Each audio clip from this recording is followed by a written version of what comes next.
I'm Spartacus Olsson. I'm Anna Deinhard. And I'm Indiana Neidell. Welcome to the Great War.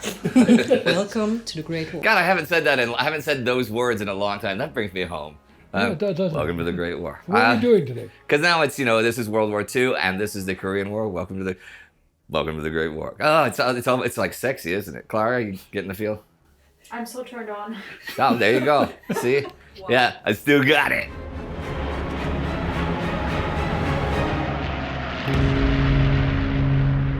Well, we're not here to be idiots. Well, we are sort of. But this is another exciting TimeGhost World War II fireside chat without the fire because it's the middle of summer, where Anna asks us some questions.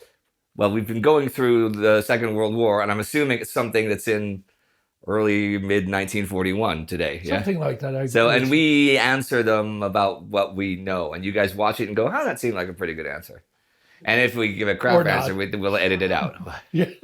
So that's usually him that gives the bad answer. So but welcome to the Great War. So only if you say the bad. So what are we talking about today? What's the topic? Today we are talking about preparing for Barbarossa. Preparing for Barbarossa. All right. Okay. Yes, it's very spicy. Yeah, I remember covering that. So are you ready for the first question? Sure. Let's go. Yes.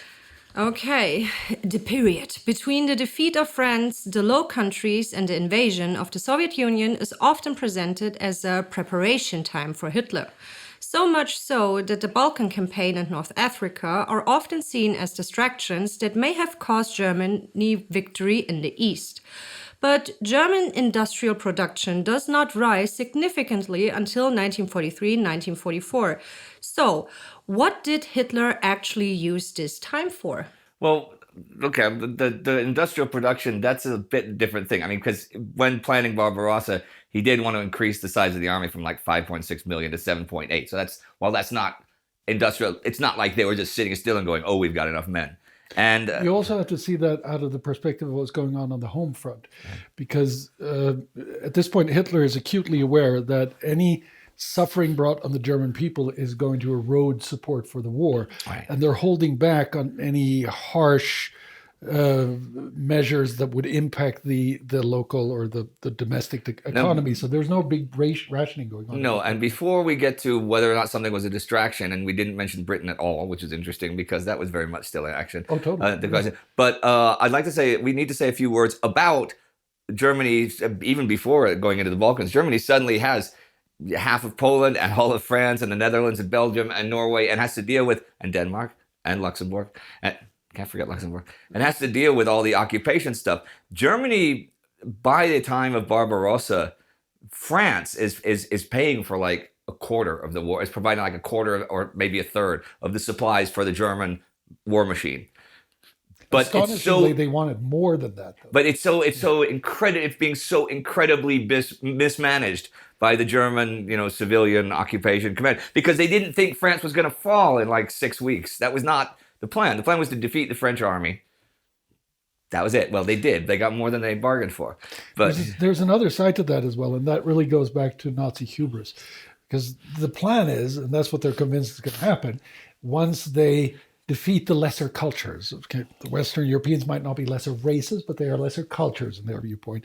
They think it's going to be really, really easy to just enslave them more or less and milk them for whatever it takes. Yeah. And that is not the case. People don't actually happily cooperate. It's not like there's any French resistance at this point, but there is at least non-cooperation, and that creates problems. Another one is, of course, self-inflicted problems, such as keeping over 1.5 million French soldiers in German POW camps instead of releasing them back to be productive in your semi-slave labor or full slave labor things.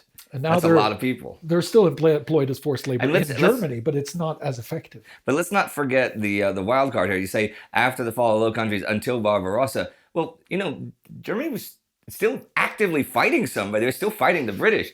I mean, it wasn't until September when they realized that Operation Sea Lion, an actual invasion of Britain, was not going to be able to happen in 1940.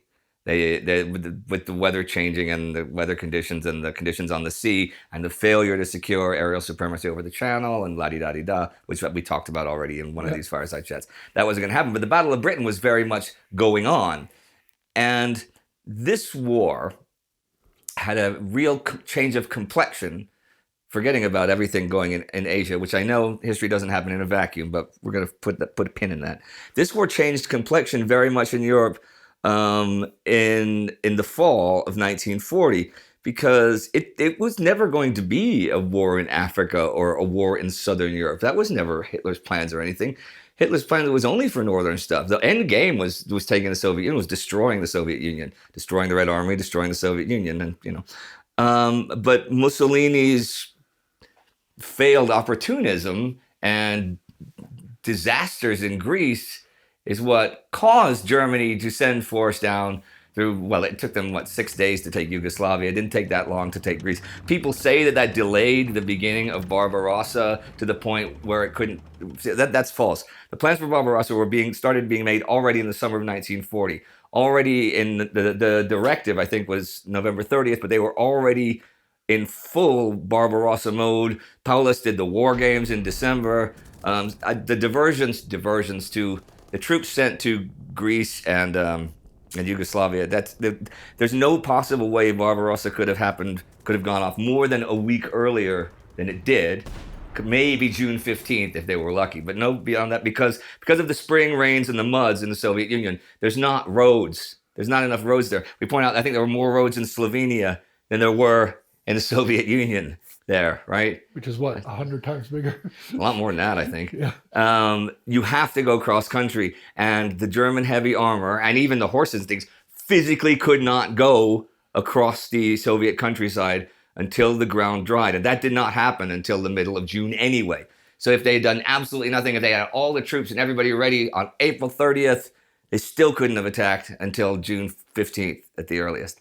But you mentioned North Africa. See, there's some controversy here. Not that it delayed or spoiled or drained enough resources away from Barbarossa, because Barbarossa, what ifs are what ifs. You can't know counterfactuals, but look at it anyway, and it just could not have succeeded for what it was. You're spoiling the end of the video. Okay, I'm sure there's other questions about that. Okay. Looking at North Africa. What about Erich Raeder? Raeder firmly believed they should secure the Mediterranean before they do Barbarossa, because they're still fighting the British. You got to cut Britain's lifeline. If you taking Suez and taking Gibraltar, how will people supply Britain if not across the Atlantic? And things are going pretty damn well in the Battle of the Atlantic for the Germans right now. I mean, it would be one step closer to starving Britain out of the war, since they realized they could not bomb Britain out of the war. And so there were the directives and plans to take Spain, or to not take Spain, to take Gibraltar using troops through Spain. Franco, he sympathized with the cause. Franco and Hitler couldn't stand each other, but Franco would not join the Axis cause as long as Britain really remained unbeaten, because Franco's Spain relied on a lot of exports, and a lot of exports came from North America and South America there, and that would be cut off if it was an Axis power. I think that it's really important to understand the essence of what Indy is saying here. The time from France to Barbarossa is not squandered. It's used in order to prepare for that invasion. And like Indy said, that can only happen in June 1941. And they're doing pretty well. The only area they really fail in preparations is the industrial production at the end of the day. Yeah. And like I said earlier, that has to do with the whole with the whole unwillingness to subject the German people to hard rationing. But there's another side to it as well, and that is that we should not forget why this war was started. This war was begun largely for two reasons. And those reasons were to annihilate the Jewish race in Europe and to destroy Bolshevist Russia. Those were or Bolshevist Soviet Union. Those were the two main goals. And the thing is, they haven't really decided how that's going to happen yet at this point, right? Because this is it's a pretty steep ask to come up. I mean, it's obviously horrible and it's a bad idea, but it's also something that's very difficult. If you assume that it has to be done, it's going to be really, really hard. And there's a lot of conflict within the Wehrmacht command about how this invasion is going to take place. There's also no clarity between the Foreign Office, between the SS, and between the Ministry of Interior, how the Jewish question is going to be settled. All of that is still very much in flux. So even if they would have had some kind of miraculous way of doing this faster, no, they're really busy. They're not sitting on their asses. They're doing what they think they need to do in order to fulfill the goals of this genocide. And they're still at active war, They're fighting Britain. They're fighting in North Africa. Send Rommel to North Africa. In early 1941, they're fighting in Greece. They're sending all the troops down to protect the remaining oil fields. They're making deals with Bulgaria. They're really screwing over Yugoslavia. They're doing stuff. Because they want, contrary to popular belief, Hitler and all of them are acutely aware that a two-front war is not a good idea. No, they learned that, just a generation ago. They did. And so they want to avoid this two-front war by defeating Britain. This turns out to not be possible, but then we fall back to what is the goal of this war in the first place? Well, it is to invade the Soviet Union and to annihilate the Jews of Europe. But it's important to remember, though, that the Barbarossa, the invasion of Soviet Union, was not just ideological as well. There was also some practical stuff involved. Germany imported 34% of its oil from the Soviet Union in early 1941. And Hitler had a real problem with that. And also the Corn Belt there, boy, looking at all the Ukrainian corn, all the Ukrainian food, yeah, that pays for everything. It is practical more as well as just wanting to destroy the Red Army and destroy communism. I'll take issue with that a little bit, actually. Yeah, because I don't think that you can separate those two from each other. Okay. Because that goes into the whole Lebensraum idea. The idea that autarky has to be a goal of a nation, which is what they really believe in. So that kind of goes hand in hand with Lebensraum, which is a fallacy of thought, because they could just go on importing the oil, right? Yeah, Stalin was very happy to give them stuff. And they could just buy the corn from Ukraine. Yeah. Famously, Stalin would happily sell corn before he would give it to his own people. Yeah, so sure. Why we saw that in 1933 and 1934. Yeah, 32, 33, 34. Yeah, it's hard times. But so I agree with you that it is a practical thing, but it is a practical thing anchored in the ideological idea of autarky and having your own land. But also, of course, this creates a problem because this land belongs to somebody else. Yeah. So if you're not satisfied to actually do it by trade, the smart way, and you have to do it by the stupid way, by taking it by war. And then sending 1 million people into France to hold France. Yeah. And a few 100,000 into Norway to hold Norway. How many people live in Norway? How many people then? Maybe 4 or 5 million then? No, I think it was less. I think it was 3.5 million. But you gotta have literally 150,000 soldiers and service personnel there to deal with just a country that small. Think how much bigger France is. Think how much bigger the Soviet Union is.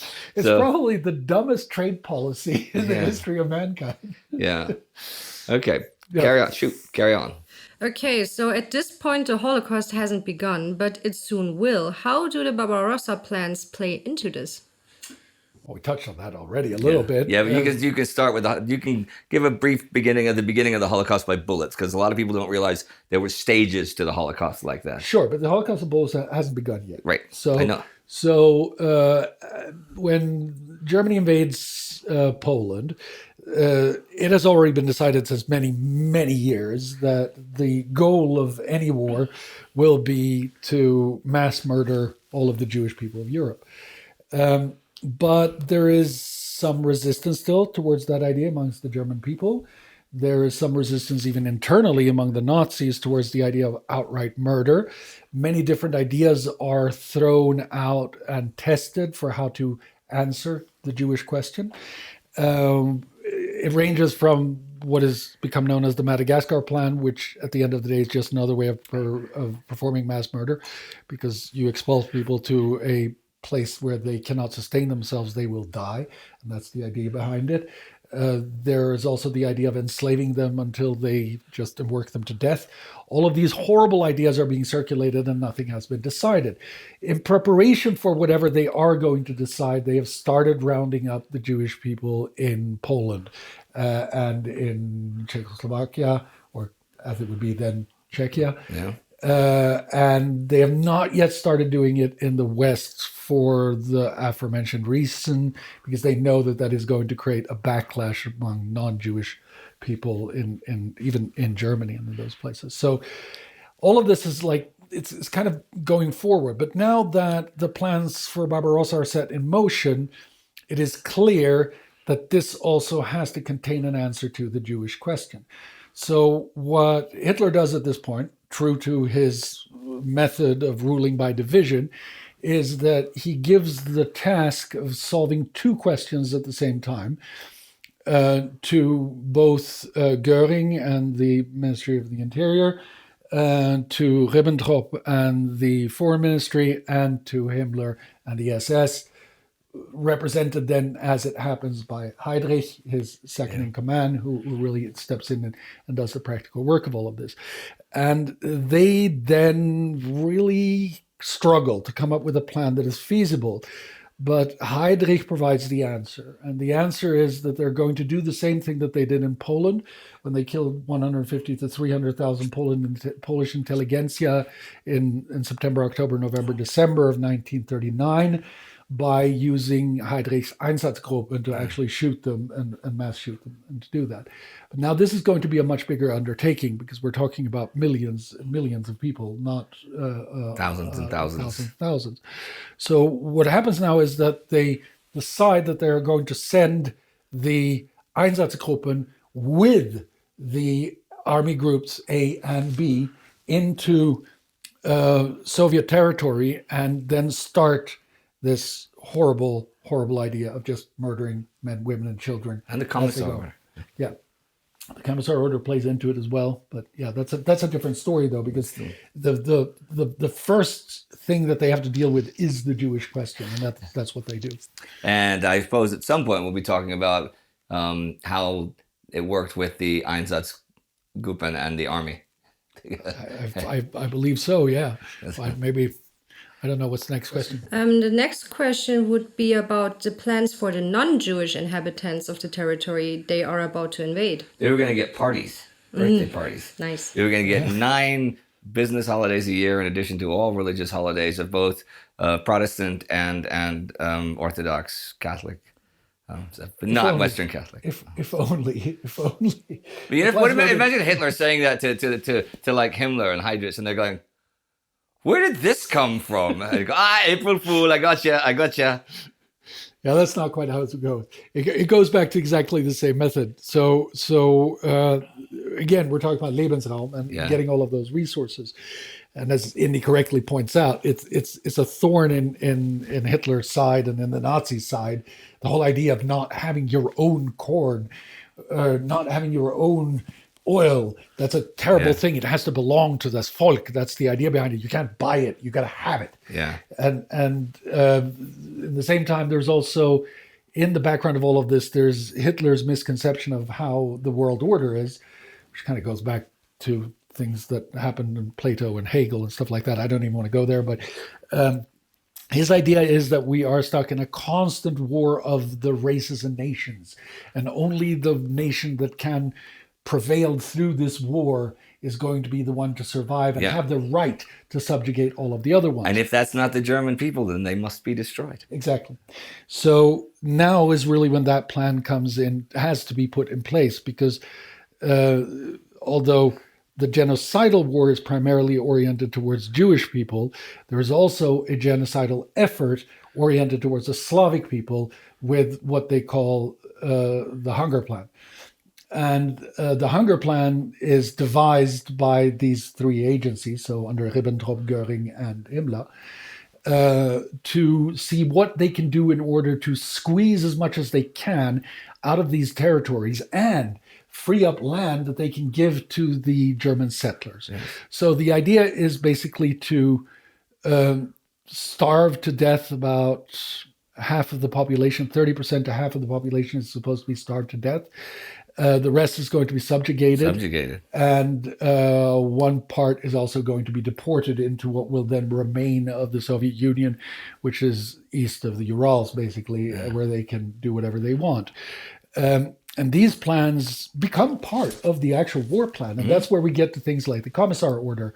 The Commissar Order, for those of you who don't know what that is, that's an order given to shoot immediately any communist functionaries or any members. And at this point in the Soviet army, you had a dual command system. You had your regular military leaders in your military units, and you had in your division or whatever, and you had the commissar as well. And the commissars dealt with morale, and they did uplifting things like, you know, propaganda and chants and things, and they did downlifting things like murder people for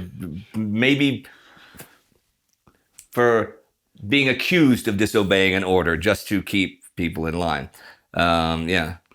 Yeah, and the Commissar Order gets extended as well all the time. It was already out. It was already in late March, I think it came out. So that's 3 months before this began. The Commissar Order's out, which is a very salient point because of the question that arises later. So was it on purpose, or was it just because they got carried away? No, it was very much on purpose. It was on purpose. So when they are now about to go into the Soviet Union, they're coming in with this genocidal idea.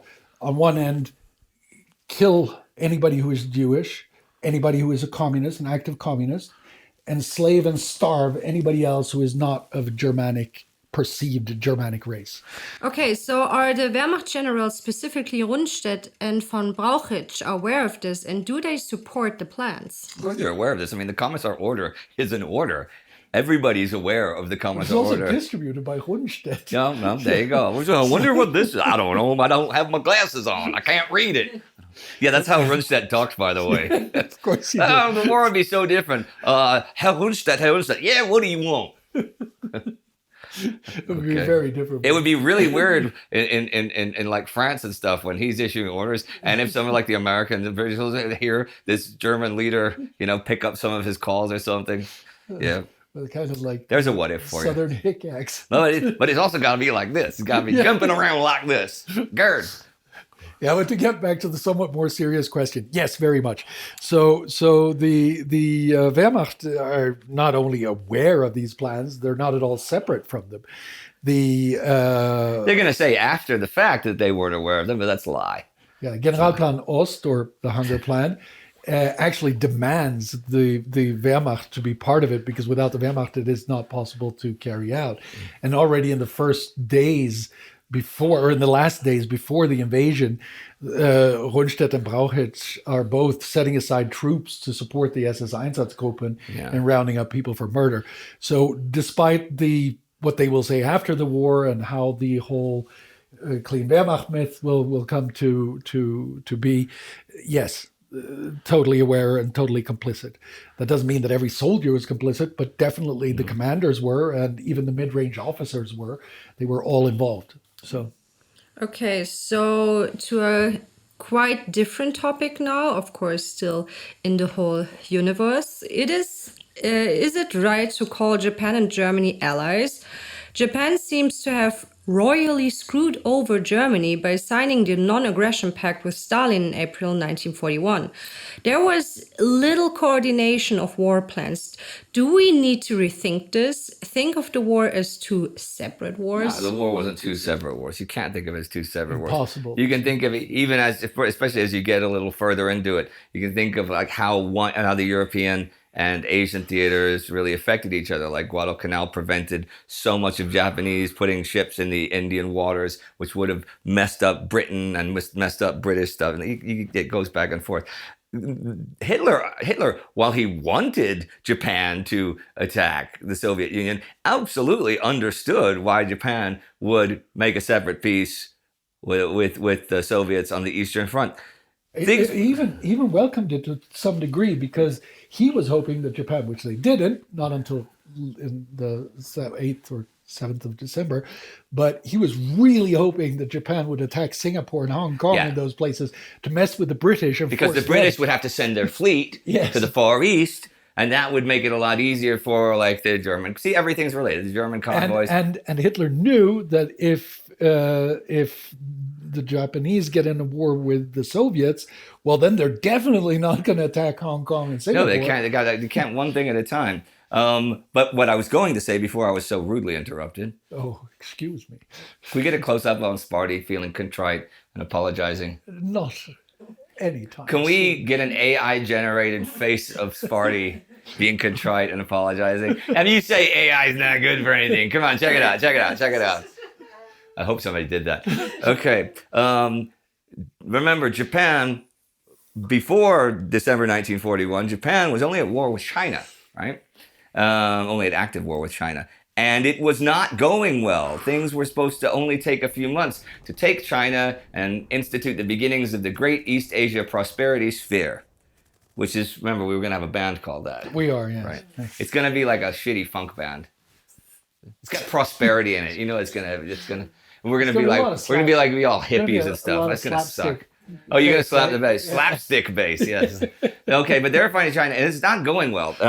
They've got the big army in Manchukuo, the puppet state there, the whole Kwangtung army there, dealing with northern China. But for all the chaos and all the complete dysfunction in the Japanese high command and the issues between the army and navy, they weren't stupid about how many enemies they could fight at once. They really needed to make certain that the Soviets were not going to mess with what they were doing in China, or not going to mess with what they wanted to do to the British and the Dutch, and the Americans, not so much to fight the Americans, but to keep the Americans away for long enough that they had secured the oil and the tin and the rubber that they needed for the greater East Asian prosperity sphere. And since the Soviet Union was one of the allies, you got to make certain that we're doing, one thing at a time. I think we shouldn't forget either that on the 1st of September 1939, as this war begins, the Soviet Union defeats Japan. Yeah, the Soviets beat the Japanese in 1939, in the summer of 1939, in what was an undeclared war. But yeah, we talk about that in the very first episode of World War II. And constant gold kind of really tells them where this might go if they go to war with the Soviet Union. So so they're not doing well against the Chinese, and they lost against the Soviets. So they really don't want to fight the Soviets again at this point. You know what? In 1945, they didn't really want to fight the Soviets either, but that didn't work out so good for them. So yeah, but Hitler wasn't pissed off about that. He really wanted them to. Singapore was the jewel of Britain's Eastern Empire, and he thought, okay, the British are obviously going to have to fight for Singapore. They're going to have to send some battleships or something like that just to prevent the collapse of that. And what if they attack into India and stuff? So as time went on, he probably would have wished that they would attack the Soviet Union sometime by the end of this year. We'll get there eventually. But, I suppose so. Yeah. No, it was, and of course they were allies. But remember, the Hitler's racial ideas did not place the Japanese race on a par with the German race. They were allies because of governments and convenience. Same as you could say that's how the Axis worked. It was by nature an incredibly selfish philosophy doctrine, right? There's also the side of the whole thing that at this point in time, Hitler really wants to keep the Americans out of the European war. And the actually outspoken, this is not speculation because they speak about this between them, he needs the Japanese to keep the Americans busy not by actually attacking them. That's a terrible idea. And at this point, everybody agrees, both on the Japanese side and the German side, that that's not a good idea. Ratchet up the tension. Ratchet up the tension so that the Americans don't dare go to war in Europe. And this is partly why the Japanese took over the southern half of Indochina in the midsummer of 1941. See, taking the northern half of Indochina, it had belonged to the French. The French weren't going to fight back. The French had been defeated, Taking the northern part, well, that makes sense if you're going to fight China. Taking the southern part, that doesn't help you if you're going to fight China. That only helps you if you're planning to go to New Guinea or the Philippines or Thailand or Malaya. So doing that, that's what caused, of course, the U.S. to institute the hard embargo. I'm sure when we do an episode of this that has to do with Pearl Harbor, we'll be talking about this stuff. So I'll save it till then. But I mean, I think that this is the ultimate proof that they were allies because they're coordinating plans on this level. Yeah. And the geopolitical machinations of these two regimes are definitely synchronous. Yeah. Okay, to kind of sum it up, was the whole plan just completely unrealistic from the start? Yes. It was completely unrealistic from the start. They did not have the manpower, even with their allies, even throwing in the Romanian army. They did not have the manpower. 120 against 200 divisions, right? Well, but even even if you think about the armor power, I mean, they thought the Soviets had like 10,000 tanks. The Soviets had like 25,000 tanks. The Germans had 3,500. Now, a lot of the Soviet tanks, more than half of them, were not operational, but they built them a lot quicker. You know, and In operational tanks, I think the Germans thought that they outnumbered the Soviets 3-1. And you're not surprised the Germans were when they saw T-34s and the KVs and stuff. Like, 7-1. We didn't know you guys had these. No, but it was unrealistic. I mean, Friedrich Paulus, Jose Paulus, the great Jose Paulus, brilliant general, right? The guy who eventually surrendered German Sixth Army at Stalingrad, you know. He did the Paulus War Games in late November and early December of 1940. And he came to the conclusion that they could not win. They were not going to win. I mean, think of what you're trying to do, to create a line from Archangel all the way down to the Caspian Sea. Who's going to occupy that? You're going to have to literally kill everyone there because it's going to take you half the German population to move there and keep them quiet. And even if you do that, the Soviets can just move everything eastward and stuff. It's a completely unrealistic plan. It's a stupid plan.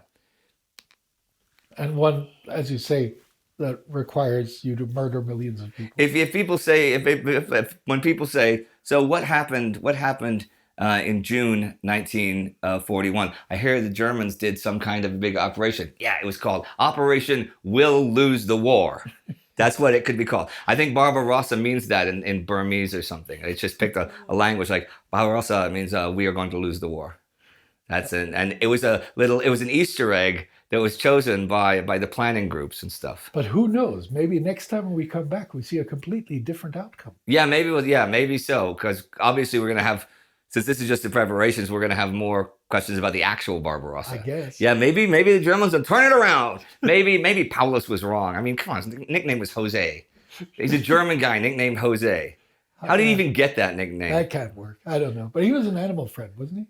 Was Paulus an animal friend? I think he was. Oh, that's nice. Oh, look, you could say one nice thing about Jose Paulus. I was an animal friend.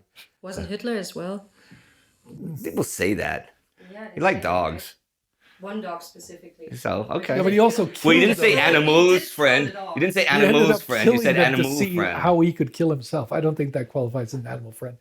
Was it Paulus, on the other hand, he spared the horses in Stalingrad. Yes. He did. They wouldn't, yeah, that's true. Yeah. Well, as long as he could. Yeah. So Well, you can only keep hungry men away for that long. that's true.